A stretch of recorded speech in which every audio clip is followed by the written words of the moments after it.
Hey you, welcome back to my channel. Today I'm going to be tackling this wrinkled vinyl. This vinyl you can use to protect anything you like. In my case, I'm going to be using it on a dinner table that I just finished restoring. If you'd like to check out that video, I will link it in the description down below. So what I'm going to start by doing is taking my iron to the lowest setting possible. In my case, it's a 1. And I'm going to use my dinner table that I just finished restoring as a support along with an ironing board for the vinyl. I'm taking a cotton kitchen towel, placing that over the vinyl before I start ironing because I don't want to melt or burn my vinyl in any way. All I'm doing is moving the towel along the sections that I am ironing, and I'm dragging that vinyl down as I finish each section. And just a fair warning, patience will be key here when tackling this task. Ironing in itself isn't very difficult, however, it is somewhat time consuming.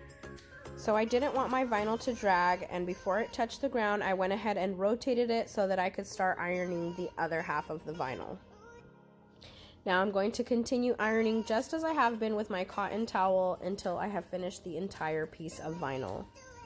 And just a friendly reminder, you don't want your vinyl to get so hot to the point where it's warping or stretching or melting. So if you find that that is happening, go ahead and turn your iron to a lower setting if possible. If not, remove the towel, let it cool completely before continuing. If you find that your iron isn't hot enough, go ahead and turn your setting up just one temperature setting higher than what it is and test it before gradually increasing the heat.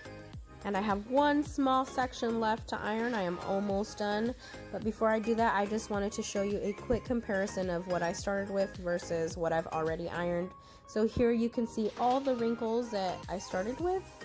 And here is what I've already ironed, just to give you a quick idea of the difference that it makes. And this last step is optional. I've already put the vinyl on the table that I wish to protect, and I'm just quickly going over it with my iron. I'm not heating it too much. I just want to get rid of any extra visible wrinkles. Like I said, it is an optional step.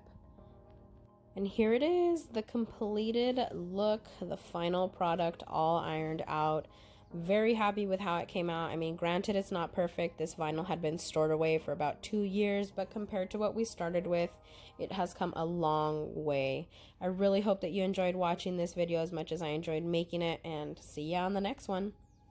Remember to like and subscribe.